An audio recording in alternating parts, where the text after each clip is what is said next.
할렐루야. 아멘. 주님의 성령님이 우리 가운데 임하심을 믿고 감사드립니다. 아멘. 여러분들 예수님의 이름으로 축복합니다. 아멘. 우리가 신앙인으로서 살아가는 과정에 진리에 대해서 알아야 할 것이 참 많이 있습니다. 그리고 또한 내가 붙잡고 가야 할 것들 많이 있습니다. 그 중에 놓치지 말고 또 우리가 가야 할 것이 있다면 우리의 중심에서 믿음과 소망과 사랑이라고 봅니다.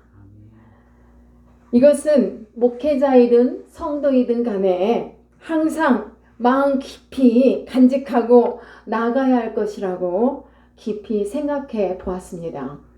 우리가 잘 알고 있는 말씀 가운데 고린도전서 13장 13절 말씀 잘 아시죠?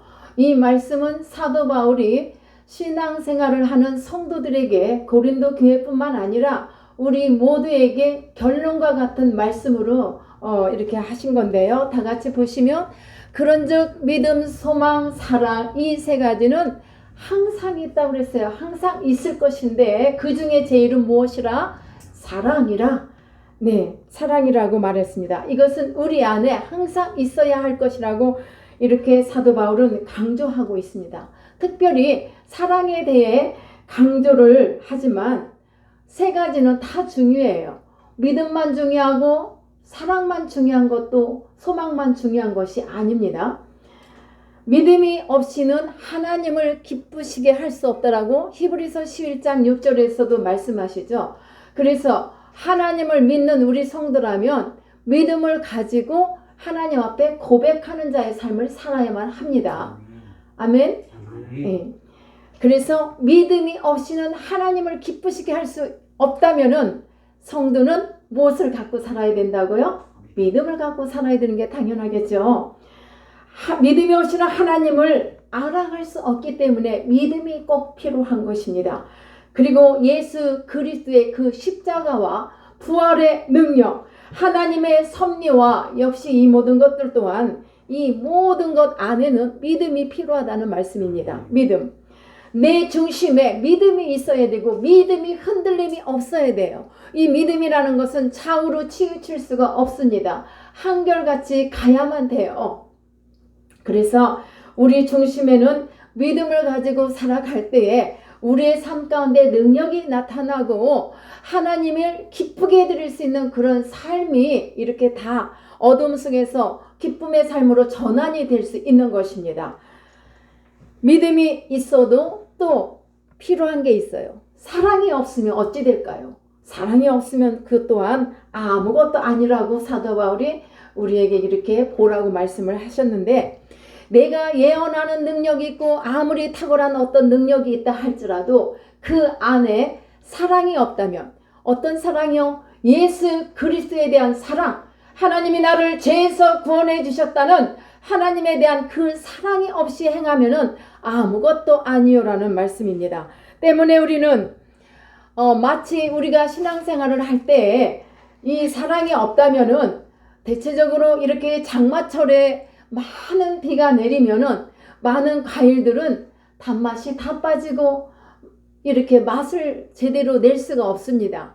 그렇기 때문에 마치 이 우리 안에 사랑이 없고 믿음만 있다면은 장마철에 많은 비를 맞고 맛있는 과일들이 단맛이 다 빠진 것 같다는 말씀입니다.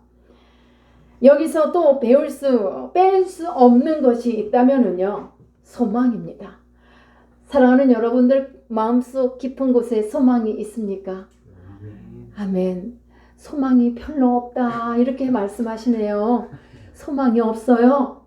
이 소망 없으면 우리 못 살아요. 아무리 어렵고 힘들어도 나에게 주시는 하나님의 소망이 있기 때문에 저 역시도 오늘 이 자리에 있었습니다. 있을 수 있습니다. 사랑하는 여러분, 모르고 지나가는 거, 내가 왜 살아가는지를 소망이 없다면 알 수가 없어요. 소망이 내 안에 없다면 삶의 의미를 잘 모릅니다. 내가 왜 살아야 하며, 내가 오늘 왜 이 자리에 있어야 하며, 내가 왜 지금 가고 있는 이 길이 정말 내 삶 속에 맞는 것인지 혼돈의 시대 속에서 더 혼돈할 뿐입니다. 때문에 우리는 삶의 그 명확한 방향과 이 모든 걸 잃지 않기 위해서는 하나님이 주시는 믿음, 소망 있어야 돼요. 사랑이 있어야 됩니다. 여러분, 아멘입니까? 하나님 나라에 어떻게 우리가 갈 수 있을까? 특별히 우리 성도들은 어떻게 살다가, 이 세상에서 어떻게 살다가 갈 것인가를 날마다 아침에 눈을 뜨면 생각해 봐야 돼요. 오늘 나에게 주신 이 하루의 시간 24시간이 나의 시간입니까? 나의 시간 아니죠. 나의 시간을 허락하신 걸 감사하며 그 안에서 오늘 어떻게 살 것인가를 우리는 늘 연구하고 늘 묵상을 해야 되는 거예요. 오늘 하루 나에게 주신 이 삶을 어떻게 살 것인가. 사랑하는 여러분, 하나님의 나라에 우리는 가야 되겠다는 그 소망이 있는데 하나님 나라는 그냥 가지는 것이 아닙니다. 그래서 우리는 힘을 내면서 인내 가운데서 소망 가운데 나갈 수 있어야만 되겠습니다. 우리는 항상 이 소망 가운데서 우리가 하나님 나라를 바라볼 수 있어야 되겠고, 그리고 먼 미래에 대한 그 나라만이 아니라 오늘 우리가 이 땅을 살아가면서 얻고 누리는 하나님 나라, 이것이 참으로 필요합니다. 중요한 사실이에요. 오늘 이 가운데서 우리가 살아가는데 비록 지옥 같은 환경이라 할지라도 이곳에서 나에게 천국과 같은 믿음과 소망과 사랑이 있느냐는 거죠. 그걸 누구에게 물어요? 내가 나에게 묻고 가야 되겠죠. 그거는 나의 부분입니다. 내가 해야 할 책임. 우리가 이 땅을 살아가면서 얻고자 하고 누리고자 하는 하나님의 나라에 대해서 필요한 이것들을 우리 마음속에 갖고 살아가야 할 이 말씀은 참으로 중요하기 때문에 고린도전서 13장 13절에서 사도 바울이 강조하고 있는 말씀입니다. 우리는 하나님의 백성, 하나님의 자녀입니다. 그렇다면 그 백성으로서 그 자녀로서의 권리와 능력으로 살아야만 하는데요. 하나님께서 오늘 우리에게 단지 우리를 죄에서 구원해 주셨다, 그래서 제사함을 받았다는 것으로 끝내는 것이 아니라 이 삶을 이 땅에서 내가 어떻게 살 것인가를 날마다 그림을 그려놓고 그곳을 향해서 가야만 되겠죠. 이거는 우리가 해야 할 의무예요. 대신 누가 나의 인생을 대신 살아주는 사람도 없어요. 하나님은 오늘 나의 안에서 이 구역을 허락해 주셨는데 내가 다른 구역을 가서 찌욱거린다, 하나님이 기뻐하시지 않는다는 거죠. 그래서 하나님이 허락해 주신 이 구역 내에서 어떻게 살 것인가를 늘 생각하면서 살아갈 때 오늘 하나님께서 우리에게 주실 축복, 그 모든 것을 누리는 삶이 되시기를 간절히 바랍니다. 하나님은 오늘 우리에게 권세와 권위를 주셨습니다. 그리고 하나님 나라를 바라보고 그것을 얻고 누리고 살라고 하셨습니다. 우리에게 주신 은혜입니다. 이것은 하나님이 주신, 우리에게 주신 크신 능력입니다. 누구도 이거를 하나님의 자녀 밖에서는 하나님의 권세와 권위와 능력을 누릴 수가 없어요. 그러나 오늘 우리에게 가난하든 부유하든 내가 배웠던 못 배웠던 간에 모든 이들에게, 하나님의 백성들에게 동일하게 주셨다는 이 은혜와 능력을 우리가 감사하며 오늘 또 주님 앞에 나갑니다. 여러분, 이러한 능력의 삶이 인생에 대한 참 의미를 갖고 내가 살아갈 수 있는 축복이라고 봅니다. 그래서 여러분들이 그렇다면 우리도 하나님의 나라의 백성으로서의 삶을 어떻게 살 것인가를 날마다 연구하면서 가야 되겠죠. 하나님이 주신 능력, 그 은혜가 내게 주신 능력이 무엇일까? 우리가 그리스찬으로서, 그리스도의 일꾼으로서, 우리는 그리스도의 좋은 군사라고 하셨습니다. 우린 군사들이에요. 군사들의 삶은 어찌 보면 자유가 없어요. 어딘가에 구속이 되어 있단 말이에요. 우리는 누구한테 구속이 되어 있을까? 하나님이 올가매기 위한 구속이 아닌 자유로움 가운데서 우리를 구속해 주셨습니다. 그래서 우리는 그 안에서 좋은 군사로서의 삶을 살아야 되겠고, 또한 경주자라고 하셨잖아요. 성경에서 경주자가 앞을 보고 경주를 해야지 내가 1등도 할 수 있고 뭐 이렇게 차례차례 갈 수 있지만 자꾸 뒤돌아보면은 소돔과 고모라 성을 만나게 되겠죠. 뿐만 아니라 우리는 농부와 같이 살아야 돼요. 농부와 같이. 그러므로 수고하고 일을 해야 된다는 말씀입니다. 마지막 시대에 또한 추수꾼으로서의 전도자의 삶을 살아야 되고 선교자의 삶을 살아야만 합니다. 이것이 하나님이 우리들을 향한 하나님의 뜻이고 바라시는 바라고 저는 확신을 합니다. 우리 안에 하나님의 나라가 없다면 하나님의 나라가 이루어지지 않고 이 모든 것을 아무리 하려고 해도 아무런 능력도 힘도 없어요.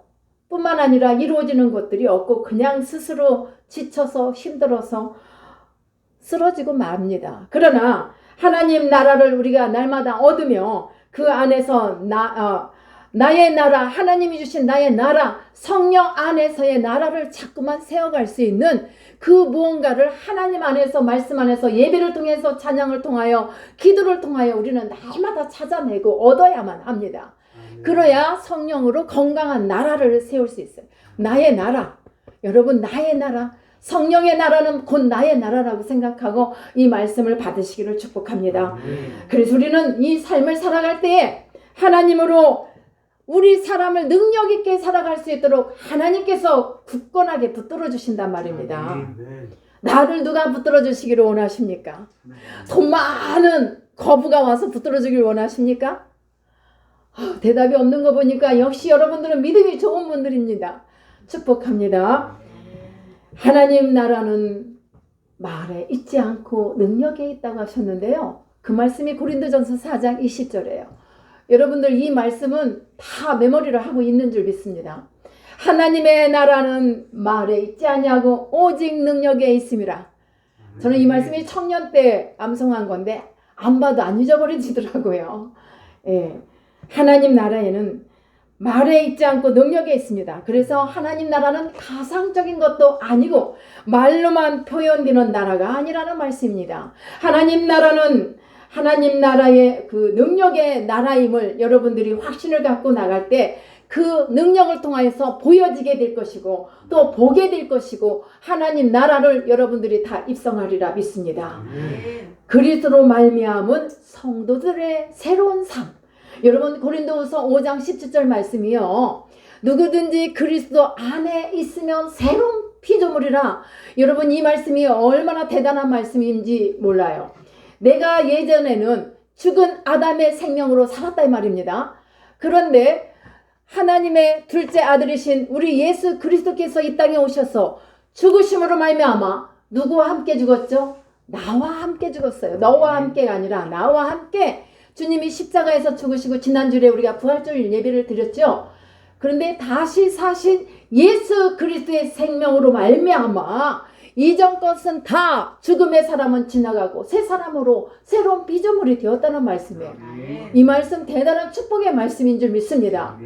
그래서 주님이 우리에게 뭐라 합니까? 이 넓은 세상을 보라. 세상이 화롭게 너희를 유혹하고 너희들을 날마다 이렇게 손짓하는 이런 것들을 보지 말고 너는 옛사람이 죽은 거에서 다시 살았고 새 사람이 되었음을 보고 넓은 세상을 향하여서 예수 그리스도의 빛이 되고 소금이 되라는 말씀입니다. 아멘. 그래서 우리는 이렇게 살아갈 때 하나님의 능력의 역사가 우리 가운데 나타나리라 믿습니다. 예수님께서 이것을 아주 이렇게 잘 보여주셨습니다. 주님께서 공생의 기간 동안에 전파하시고 가르쳐 주신 이 말씀들은요, 바로 하나님 나라였잖아요. 하나님 나라.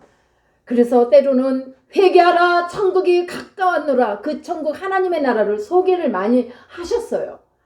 뭐 사람들이 우리가 복음을 전할 때에 천국이 어디 있어? 죽으면 그만이지. 지옥이 어디 있어? 죽으면 그만이지 하는데 4, 5세계가 있습니까? 없습니까? 분명히 성경에서 말씀하셨어요. 예수 그리스도를 믿고 성도다운 크리스찬다운 그런 삶을 살아갈 때 그리스도의 좋은 군사로서 열심히 일을 할 때 하나님은 우리를 향해서 면류관을 예비하시기도 하고 여러 가지 상급으로 우리에게 주실 것을 다 준비하고 계십니다. 우리의 집을 짓고 있어요. 이 세상에 집이 없어서 슬퍼요. 슬퍼할 거 없어요.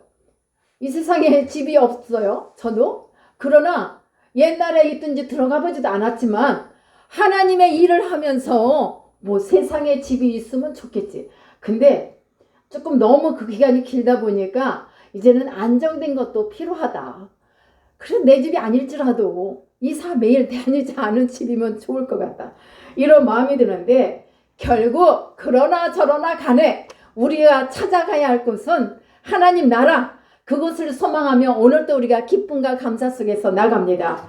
사랑하는 여러분, 예수님의 그 증거와 가르침은 서기관들과 다르셨습니다. 우리 주님은 권세 있는 자와처럼 우리 하나님의 말씀을, 하나님의 나라에 대해서 우리에게 날마다 선포하셨습니다. 주님은 많은 비유를 통해서 이렇게 하나님 말씀, 하나님 나라가 무엇인가를 하나님의 백성들에게 곳곳에 가시면서 길을 가다가도 설명하시고 이렇게 말씀을 전해주셨습니다. 단지 말로만 가르치신 것이 아니라 우리 주님께서는 주님의 이 공생애 동안의 삶을 통해서 보여주셨어요. 먼저는 제자들에게 보여주셨고 하나님의 백성들에게 보여주셨단 말이에요. 그리고 이적과 많은 기사들을 행하셨지요.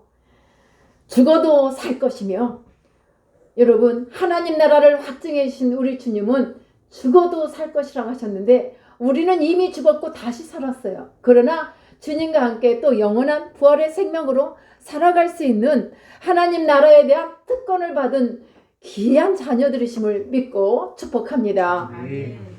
하나님의 나라는 역사가 있고 능력이 있는 나라입니다.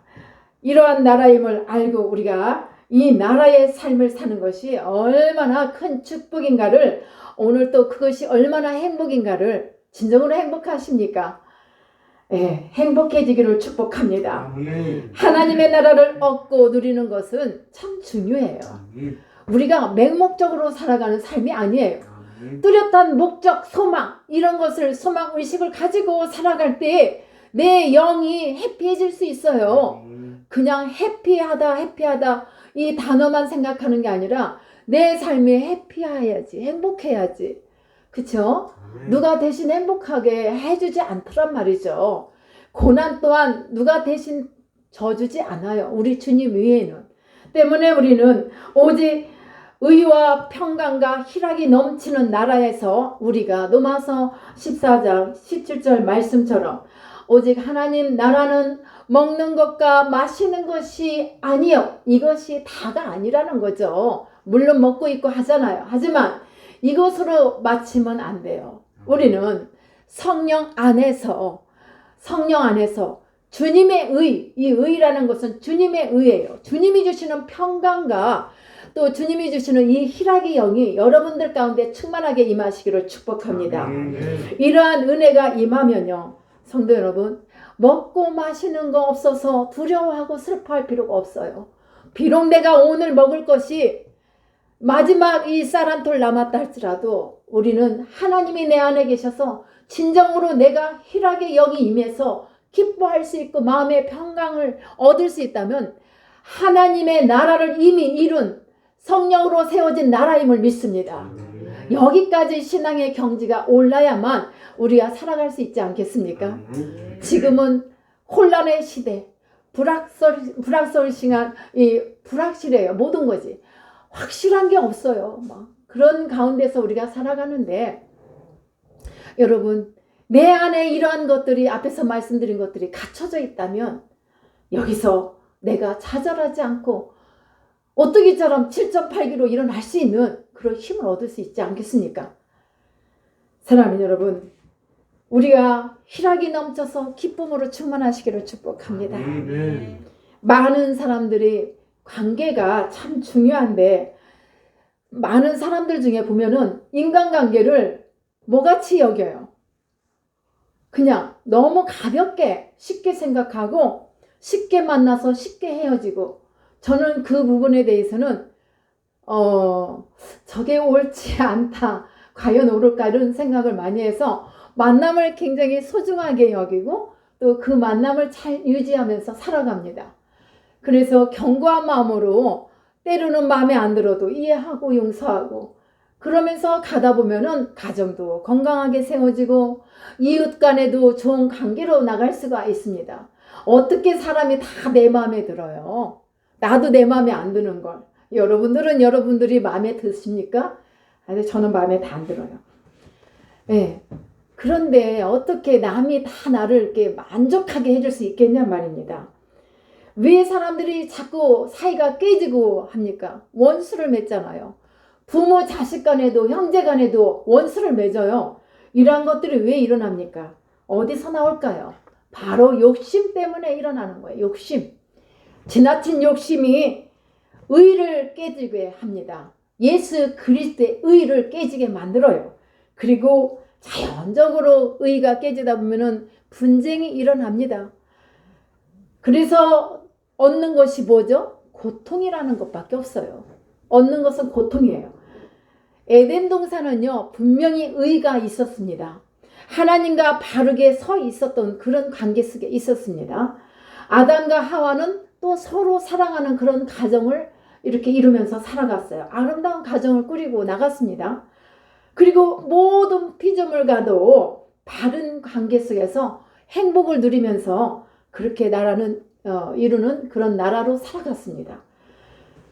그런데 욕심이 싹 트면서 의가 깨지기 시작했습니다. 의가. 하와의 욕심은 아담을 무너뜨리는 데 충분했습니다. 남편 아담을 무너뜨리게 됐어요. 그 욕심. 결국 하나님과의 관계, 또 부부 관계, 자연 피조물과의 관계를 깨뜨리고 말았던 것입니다. 무엇으로 시작했다고요? 욕심으로 시작해서 깨뜨렸다는 것입니다. 의의 파기는 평화와 기쁨을 앗아갔습니다. 문제는 어디서 왔다고요? 욕심. 그래서 야고보 사도는 말합니다. 야고보서 1장 15절에서 뭐라고 합니까? 욕심이 잉태한 즉 죄를 낳고 죄가 장성한 즉 사망을 낳느니라. 이렇게 로마서 6장 23절에서도 죄의 싹은 사망이라고 말했죠. 이 욕심이 그래요. 우리가 이 세상을 살아가다 보면은 저기에서 저렇게 욕심을 안 내도 되는 그런 분들도 너무나 많은 욕심이 있는 그런 것들을 보게 되는데, 지나치게 하나님이 우리가 쉴 수 있는 공간 주신 거 감사하며 어느 정도 인간 노릇을 하며 쓸 수 있는 물질 주시고 이러면 감사하지 않아요? 건강하고. 그런데 그게 아니더라고요. 제가 수없이 많이 봤어요. 그런데 주머니에 있는 것도 베풀지도 모르는 분도 베풀 줄을 모르는 분도 많이 있어요. 많이 보여요. 사랑하는 여러분, 우리 욕심 없이 주님을 알아가는, 성령으로 알아가는, 하나님을 알아가는, 말씀으로 알아가는 거기에 욕심을 좀 부리면 우리의 삶이 빛이 나지 말라 해도 빛이 나리라 믿습니다. 아멘. 욕심이 없는 세상 속에는 뭐가 있을까요? 평화가 있습니다. 서로가 다 평화를 뺏어가요. 욕심이 있다 보니까 평화를 자꾸만 소멸시켜 간단 말이에요. 어느 공동체 안에서도 가보면. 중요한 것은 하나님과의 의가 깨지면 이렇게 욕심이 잉태하게 되고 평화가 깨지게 됩니다. 그러므로 예수님께서 항상 하시는 말씀이 너희는 먼저 그의 나라와 의를 구하라고 이렇게 말씀을 하셨어요. 의, 하나님 나라에 대한 의, 이런 나라를 위해서 우리 주님께서 말씀을 하셨어요. 왜 그러셨을까요? 이 의가 깨지지 않아야 하나님 나라에 대한 그 축복, 그런 것들을 얻고 누릴 수 있다는 말씀이에요. 하나님 나라는 성령 안에서 되어지는 나라입니다. 믿습니까? 하나님 나라는, 이 나라는 오직 성령 안에서만 되어지는 나라입니다.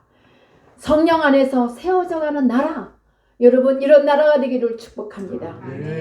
하나님 나라는 먹는 것과 마시는 그런 것으로 끝이 아니에요.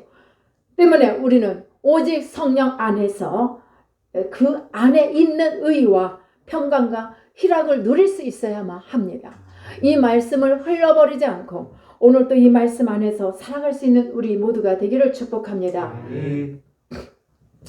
많은 사람들이 유토피아를 만들겠다고 이렇게 착각 속에서, 그 생각은 어디에서 왔을까요? 유토피아를 만들겠다는 이것은 인간의 교만에서 온 것이었습니다. 근데 하나님이 그것을 보고만 계시지 않았어요. 하나님은 깨부셨어요. 왜? 인간의 욕심이 한두 끝도 없었거든요. 그렇게 살다 보니까 하나님께서 가만두지 않으셨어요.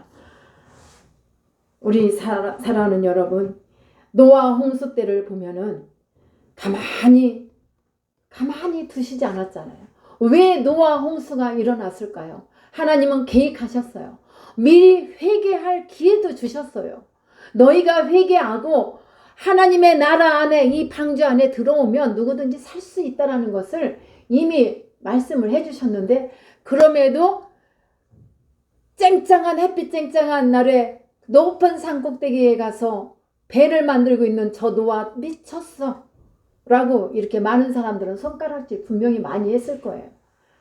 미쳤다고 여기다가 막 이렇게 하지 않았어도 많은 사람들이 수군댔습니다.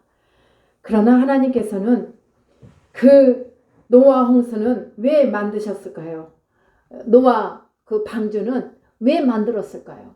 하나님이 그 안에서 하나님의 백성답게 살아갈 수 있도록 그 사람을 구원시키기 위해서 만드셨는데, 이 사람들이 막 바벨탑을 쌓고 막 그 하늘 끝까지 만들어서 하나님을 배제하고 스스로 자기 힘으로 자기 능력으로 살겠노라고 이렇게 나가고 유토피아를 만들겠다고 했기 때문에 그것을 하나님이 보고 계실 수만 없었단 말씀이에요.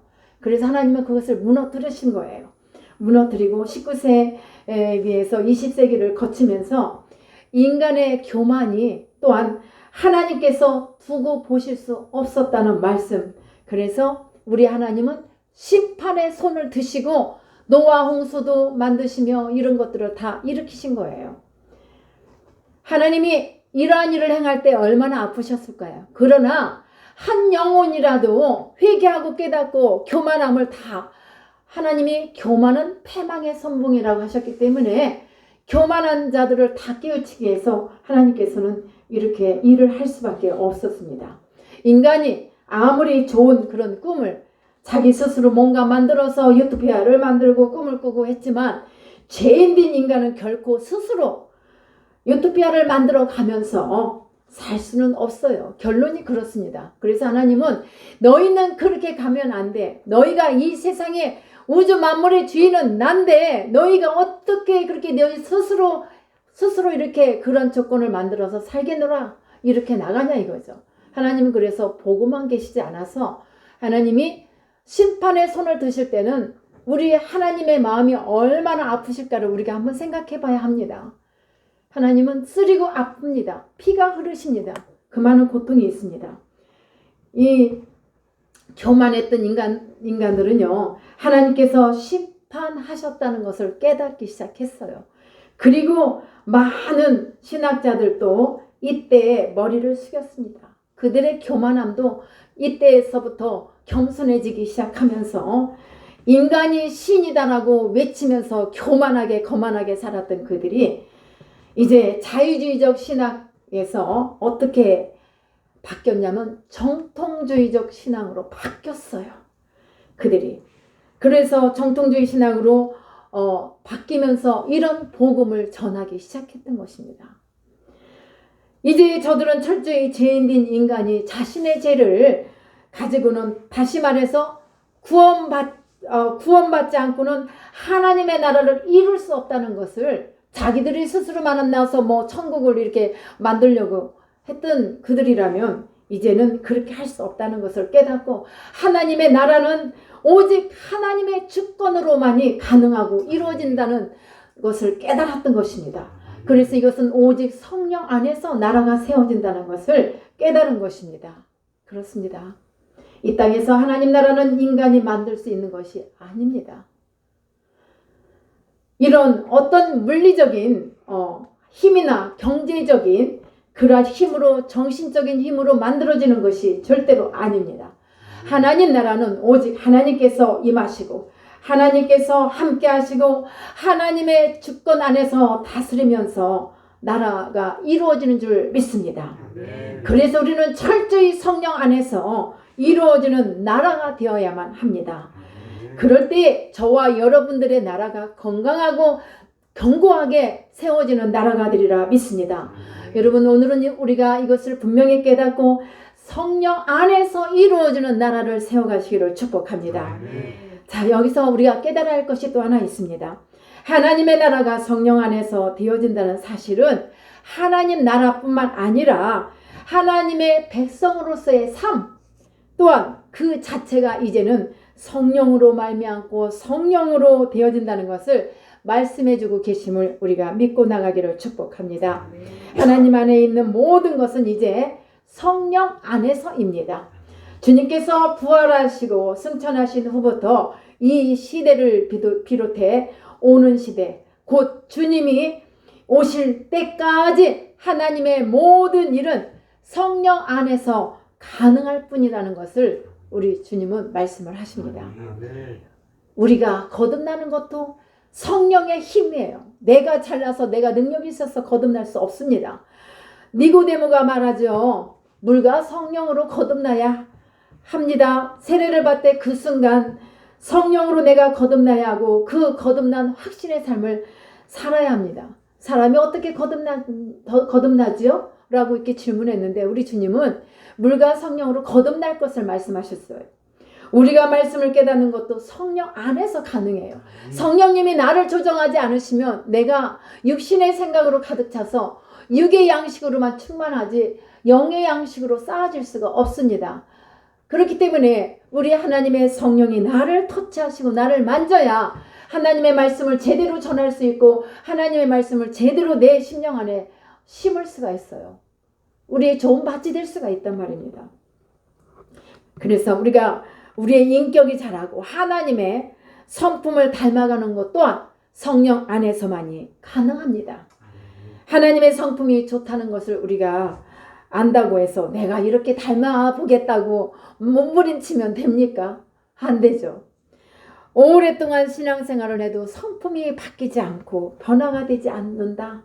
그냥 지식적인 것만 쌓아져서 목이 이렇게 곱게 이렇게 세워지면 하나님이 하나님이 보시고 뭐라고 하시겠어요? 그래서 우리는 오히려 내가 지식이 쌓아지는 것보다 하나님을 아는 좀 간단할지라도 구원받은 자로서의 겸손한 마음으로 나가는 것이 지식이 많이 쌓아지는 것보다 낫습니다. 성령 안에서 살아갈 수 있도록 우리는 성령님이 내 안에서 안내해 주시고 나를 이렇게 밝은 빛을 비춰주시고 성령님께서 참으로 나의 성품에 아름다운 열매를 맺을 수 있도록 도와주시기를 우리가 사모하며 나가야 될 줄 믿습니다. 사랑하는 여러분 모두 예수 이름으로 성령 충만하시기를 축복합니다. 우리는 성령님의 임재하심을 매 순간 느끼고 살아야 합니다. 성령의 충만한 가운데 있어야 합니다. 성령으로 아니고는 하나님 나라를 얻을 수 없기 때문에 성령 충만 받기를 사모하시는 여러분 되시기를 축복합니다. 초대교회는 하나님의 나라를 가장 잘 보여주는 그런 교회였어요. 그래서 아까 우리 찬양할 때도 막 모여서 불길 같은 성령할 때 모여서 막 기도하는 모습을 볼 수가 있었는데 영상에서 성령 충만을 받기 위해서 그 초대교회 성도들은 날마다 마가다락방에 성령 충만했던 그 모습들이 오늘 우리들의 모습이 되기를 축복합니다.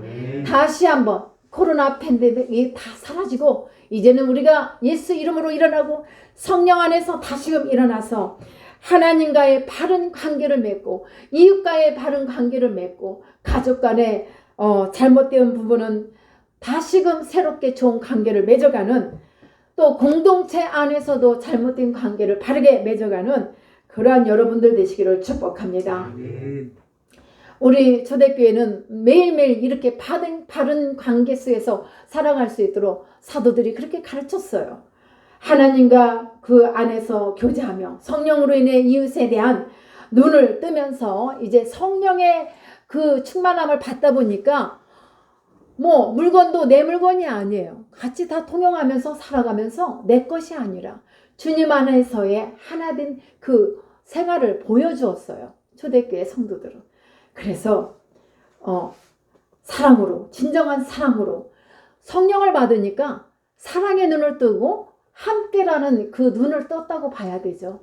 그래서 뭐 함께라면, 우리가 먹는 라면이 아니라 함께라면 참 멋진 단어예요. 제가 그렇게 생각해요. 그래서 함께 이렇게 가난한 사람도 없고 부유한 사람도 없이 평등하게 살았어요. 교회 안에서. 그래서 모든 평등한 삶은 교회 안에서부터 이루어져야만 한다고 봅니다. 뭐 외부적으로는 뭐 시기와 질투가 있었고 핍박도 있었지만 저들은요 항상 평강과 기쁨으로 충만했었습니다.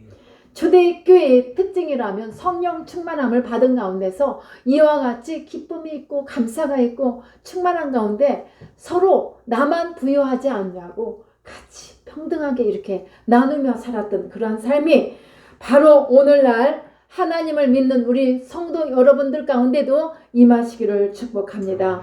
그렇게 살아갈 때 우리 하나님이 귀한 은혜로 여러분들을 더 어여삐 보시고 또 여러분들의 삶 가운데 참으로 성령으로 살아가고 하나님의 능력으로 살아가게 될 줄 믿습니다.